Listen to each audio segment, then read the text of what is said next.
麻了啊！你马上就是要做皇后的人，要随时随地端庄优雅，不要像个山野村夫一样粗鲁。你们俩在里边，一个坐着，一个躺着，我哪有地儿藏，有地儿躲？你既然累了，为何不进去？我哪敢进去啊！你们两个人卿卿我我，你侬我侬。再说了，我怕自己把持不住。回去吧。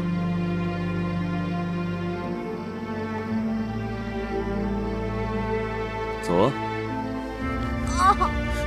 麻了！麻了！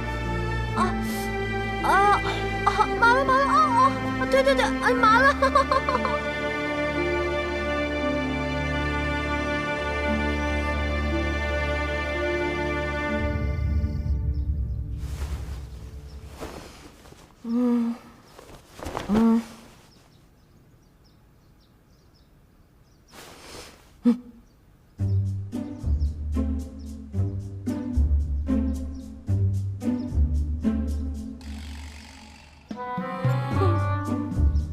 我不会是在梦游吧？难道我是到了路边洗头店，到了三温暖？娘娘吉祥。娘娘该起床啦，这封后大典可是一辈子就一次的事儿，这可不能怠慢了呀。原来是册封大典啊！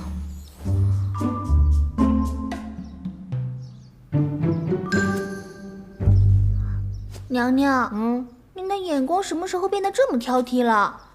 以前奴婢挑的东西，没有一样不是您可心的。难怪以前张鹏鹏不受宠啊，就是因为你这个设计师啊，品味太 low。绿篱，不是我眼光高，是因为你啊，是彻彻底底的女人审美，你根本就不知道男人喜欢什么。你看啊。这只就比你刚刚挑的那只好看，简单而不失大方，优雅而不失身份，重要的是，还带着一点点的骚气。骚气？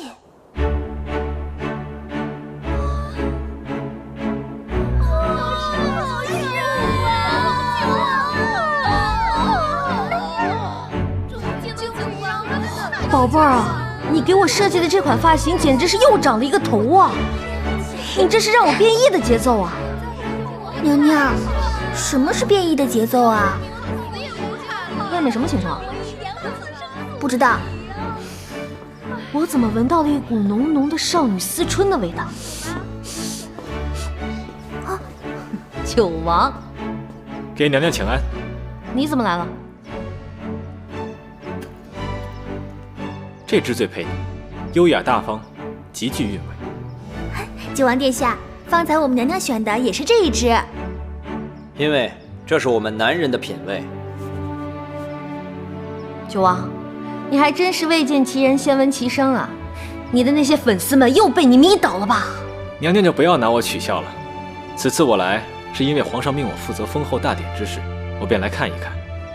刚才送来的这些东西，娘娘可还满意？满意？你的眼光我最满意了。这些山寨货简直是太 low 了。人家从来没有见过这么精美的饰品哦。不过你一个大男人怎么管起了这些杂七杂八的事情？唉，这是皇上的旨意，让我掌管宫中内务，所以我才来负责封后大典了。九王，你千万别灰心啊！娘娘，你这是……我这是要告诉你，很多事情呢都要从基层做起，打好群众基础，你也一定能成大器。三哥这是要给我难堪呐！自上次江北一事之后，看似对我没有责罚，反而给我升了官职。可是这种差事不做也罢。哼，你这算什么呀？齐胜把小迷都养到宫里来了，这不明摆着骑在我脖子上吗？我还必须任劳任怨，做牛做马。我皇后的位置做不了多久，也会被别人换掉。九王，可否借一步说话？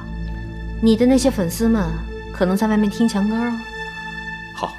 哎，走后门。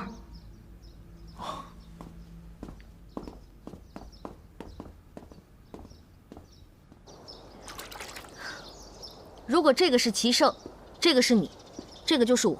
我们在江北大营的时候，你我都知道，齐胜早就有杀了你我二人的意图。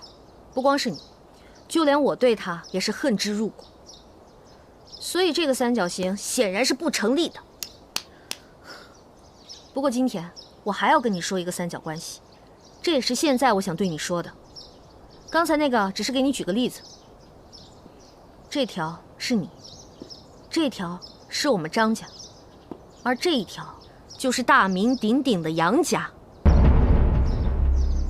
你和杨家已经组成了两角，无非就是差我这一角，便可组成黄金三角。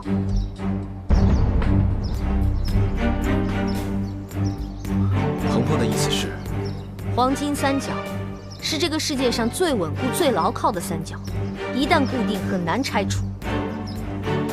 所以九王，你好好想想，要不要我这一角？